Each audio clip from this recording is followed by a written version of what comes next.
So, hi. I haven't made a video in like 500 years, and I don't plan to get back on any kind of regular schedule, but I did want to make this video because I experienced something that I have not seen a lot of people talking about online, and I would like to kind of raise awareness that this is something that happened to me and could happen to just about anyone. The thing is, I still don't really know what the root cause of it was. Like, this is kind of a story with an ending, but kind of one that's open-ended, because, quite frankly, to solve this mystery, I would need a $550 MRI with contrast, and I just don't see myself being able to casually drop that kind of money in the future. So I don't know if I'll ever really know the true root cause of what happened. But, basically, in September of last year, September 21st, if I recall correctly, a good friend of mine, Megan, we went to Shaky Knees together, and she went all 3 days. I only went the one day, and that was all I could handle. But we went to Shaky Knees together, and I was mostly there to see Mdu Mokhtar. I love that guy. And Megan and I had been, like, waiting for Vampire Weekend to come on, and so we were, like, lying down in the middle of a field on a blanket. I was looking up at the twilight sky, and I started to feel like I was being pulled into the sky, or like I was floating up into the sky. And it was such a strange sensation, and it made me anxious, because it's kind of terrifying to feel like even though you're on the ground, gravity isn't real anymore. And I immediately sat up, but like I kept getting hit with that feeling like, oh my god, I'm in an open field, I'm being sucked up into the sky. I kept having to like reach forward and grab grass.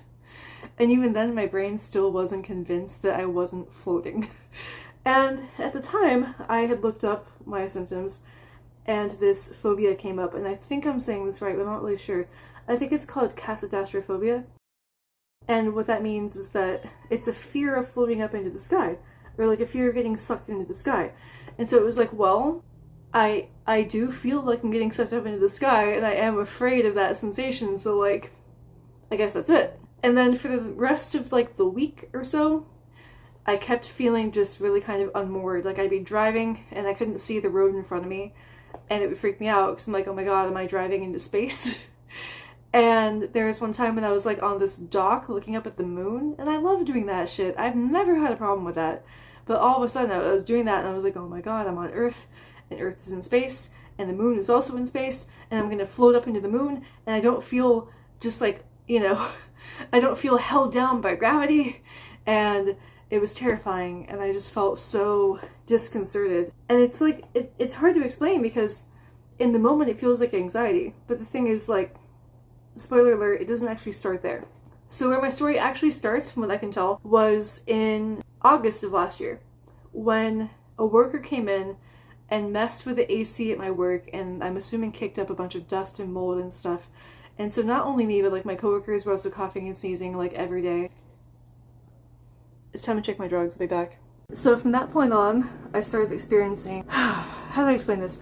I've had tinnitus, or tinnitus, whatever you want to call it. I've had like a ringing in my ears since I was born. I don't remember a time when I haven't had it.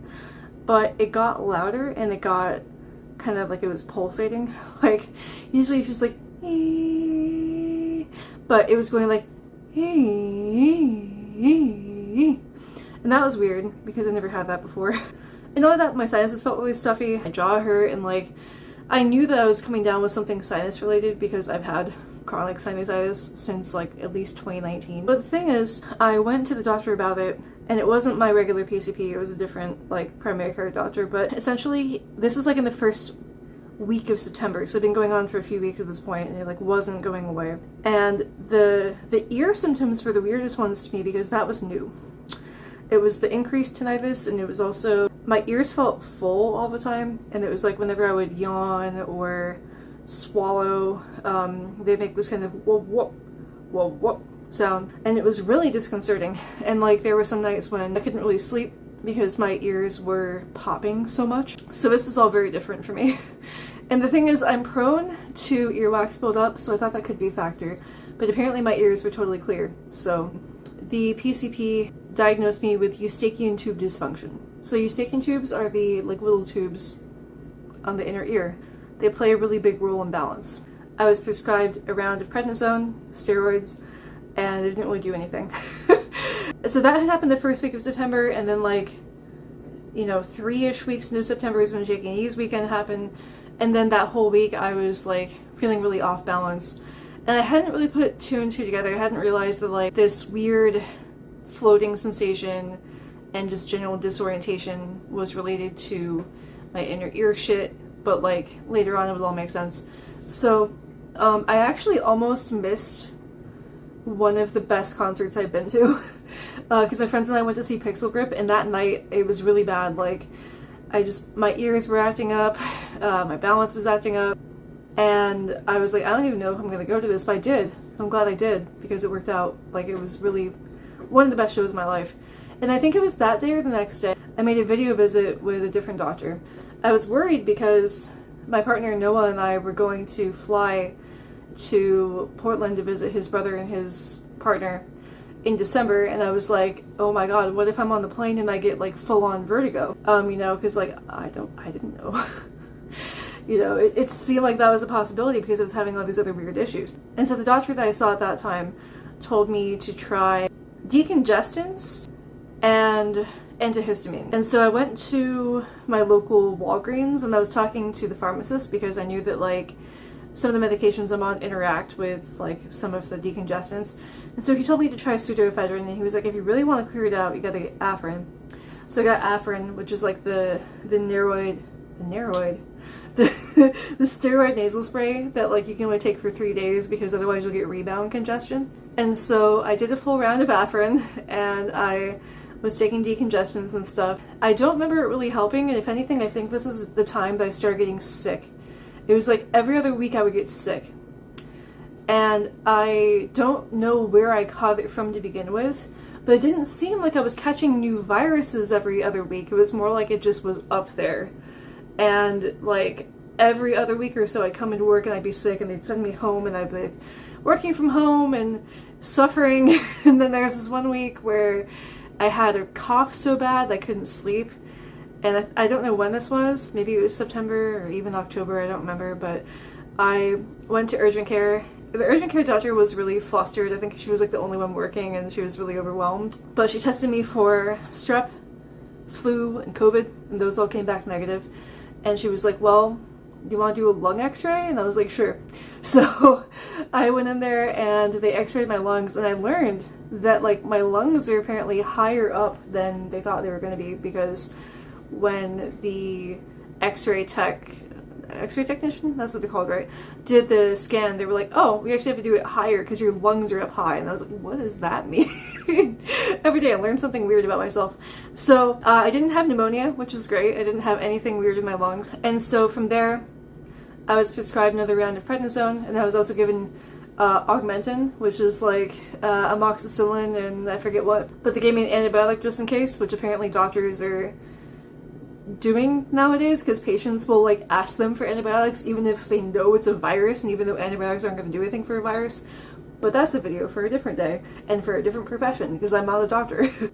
But anyway, I took the full round of Augmentin, because you should always take the full round of your steroids, even, or not steroids, well that too, the full round of antibiotics even if you're feeling better. And I took the whole thing, and I took the whole round of prednisone, and it didn't do anything. In December, my partner and I flew to Oregon, and it was pretty chill. Actually, the flight over there was smooth sailing, and I didn't have any issues. And then on the way home, you know, we hit like 2 hours worth of turbulence, but like I was fine health-wise. I never got dizzy, I never had vertigo, and I also didn't get sick that whole week. And I was like, great, cool, we're out of the cycle.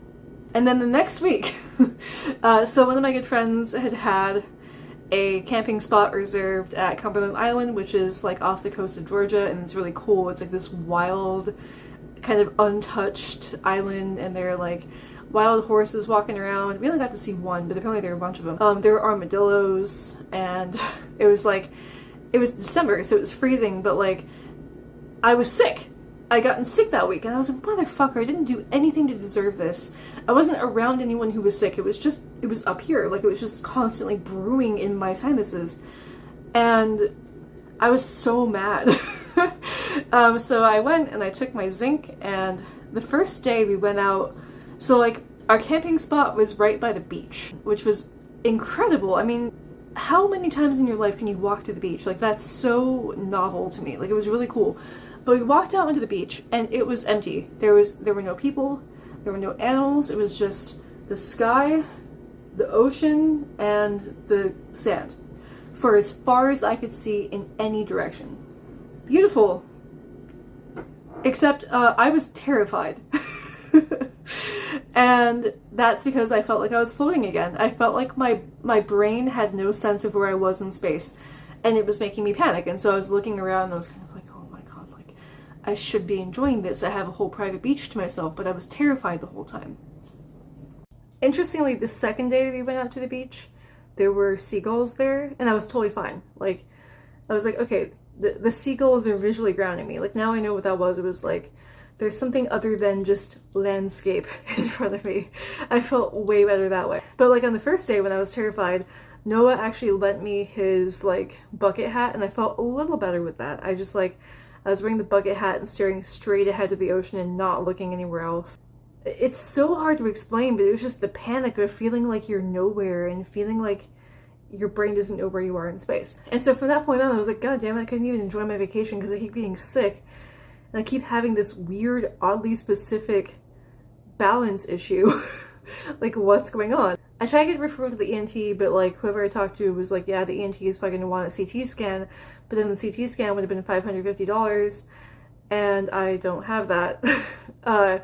And so I was like, well, I really need to see the ENT. I thought that they were going to find fluid in my ears and they were going to drain my ears and everything was going to be fine. So I finally had the appointment with the ENT in February of this year. And, you know, they looked at my ears and stuff, and apparently my eardrums were retracted, which is a sign of eustachian tube dysfunction. So, like, it was verifiable at this point that, like, my inner ears were acting up. The pressure was weird in there, and, like, I guess that makes your eardrums kind of like, they're supposed to be like this, but mine were pointing backwards or something. And so he was like, yeah, you definitely have eustachian tube dysfunction, but I don't see any fluid in your ears. And I was like, interesting. Because I could have sworn I was hearing fluid this whole time, but I guess not. Apparently, it's just that my sinuses were so inflamed that they were pushing on my eustachian tubes, and that was causing the fullness and the clicking and the wub-wub feeling and everything. I completely forgot to mention, but I meant to mention at this point, that apparently I had gotten a CT scan in 2019. I have no recollection doing that, but that was back when, like, my sinuses were super bad for the first time. And the ENT basically looked at my my CT scan from that point and was like, dude, they were like so clogged with inflammation at that point. It's probably still like that, and that's probably why you feel the way you feel. And that was kind of like legit. Makes sense, actually. And by this point, I'd also started to use nasal rinses. Shout out to NeilMed. Shout out to the Cynigator in particular, because that thing, I mean, you put the little saline packet in and just blast it up into your sinuses. And it like feels like a torture device until you figure out how to use it. It took me a while, like an embarrassingly long time to figure out how to use that thing properly. Anyway, so I started doing that, and that made it feel a lot better. I had heard at this point of this steroid called budesonide that you can add to your nasal rinses to increase their effectiveness, and you can take it for longer than Afrin. So I asked the ENT about that. He said that seemed appropriate, so he prescribed it to me, and it came in these big boxes. I still have so much budesonide left, which is great because this might happen again. And so I was doing that, and it felt way better. And the thing is, like, the doctor basically told me, hey, you have a lot of inflammation in your sinuses.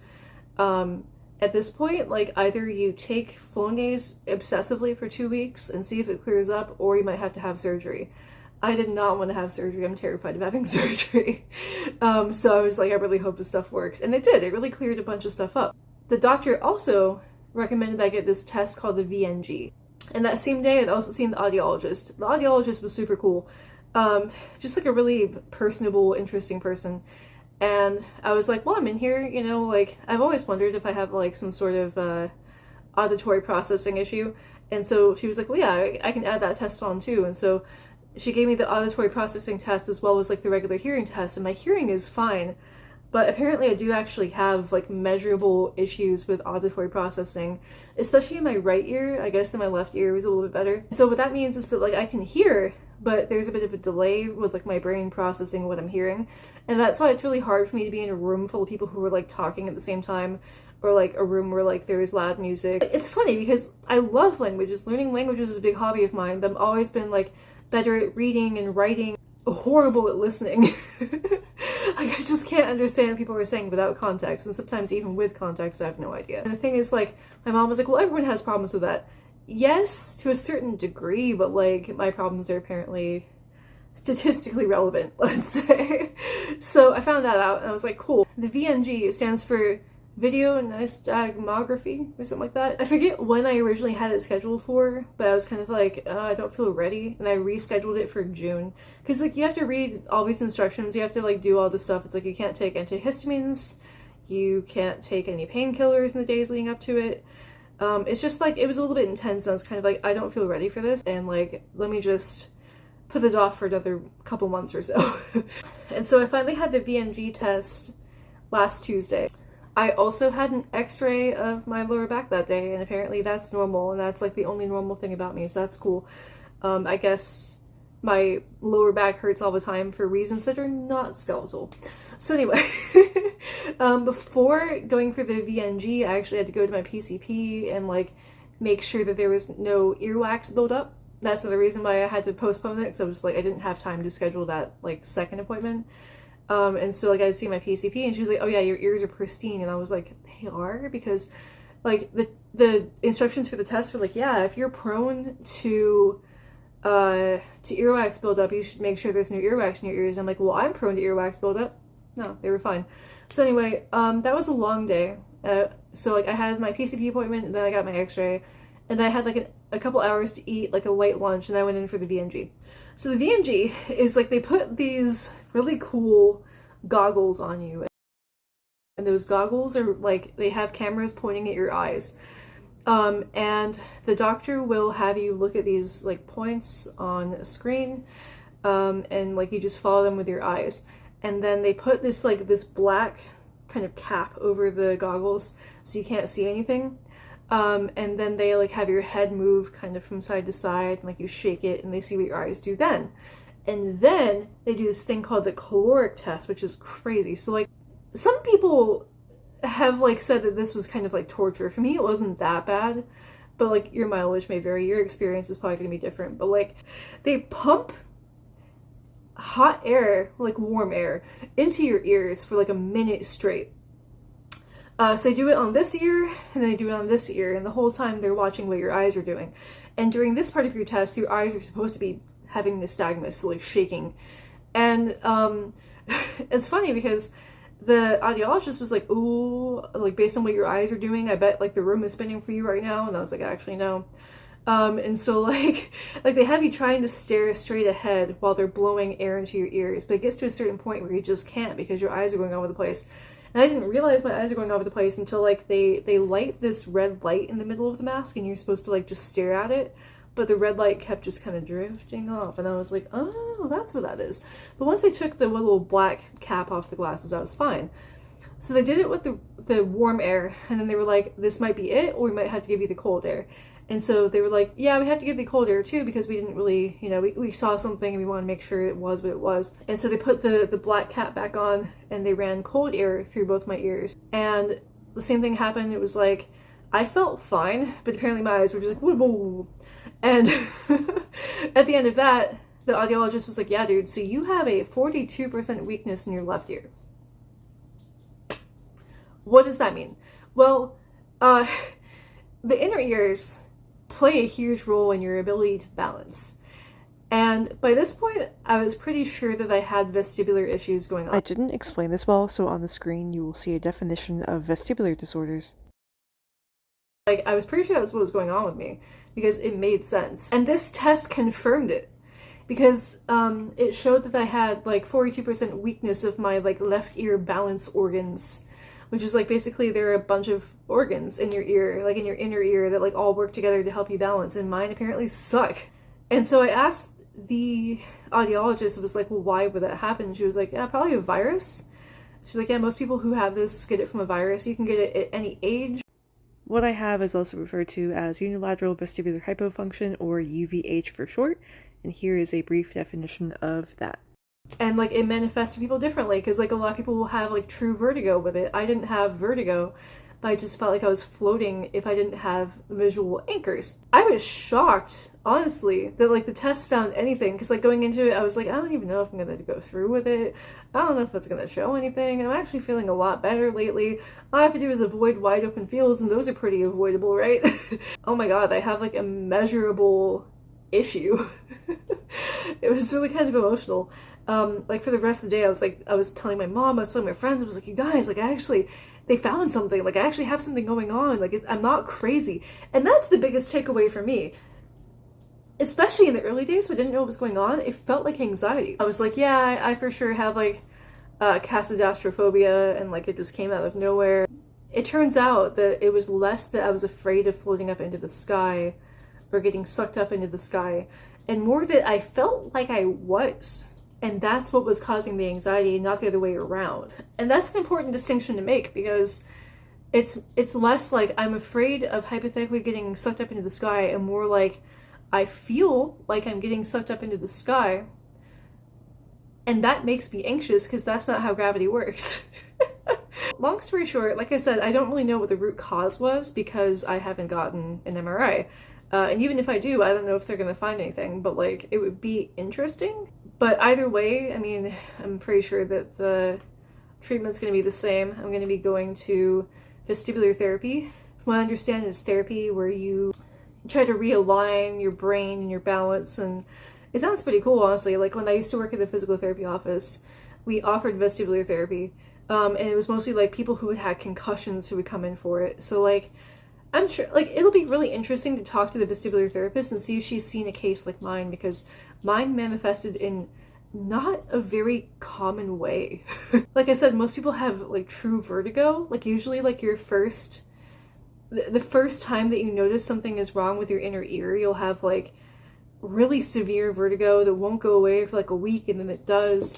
And it's like, for me, it was more like I had really severe feeling like I was floating and being anxious about it, but like no actual Maury, he's zooming, like no actual spinning sensation with it, which thank God, dude, that sounds terrifying. But like what I was going through was terrifying in its own way. I feel like I got lucky in that sense, especially because 42%, dude, apparently like I think it was up to 10% or up to 20% is normal in the human population. 42% is a moderate weakness from what I understand. So it was like, it could have been a lot worse. It could have felt a lot worse. And I think like over time my brain did really adapt to, okay, well, like the brain is very flexible. The brain can adapt to a lot of circumstances, and it can try to find balance in all kinds of ways. Mine, I believe, was over-relying on visual cues. And therefore, when those visual cues are taken away, like when I'm just staring at the horizon, I start to feel like I'm floating because my brain doesn't know where I am anymore. Really interesting stuff. And so yeah, like I'm gonna start vestibular therapy whenever they can get me in.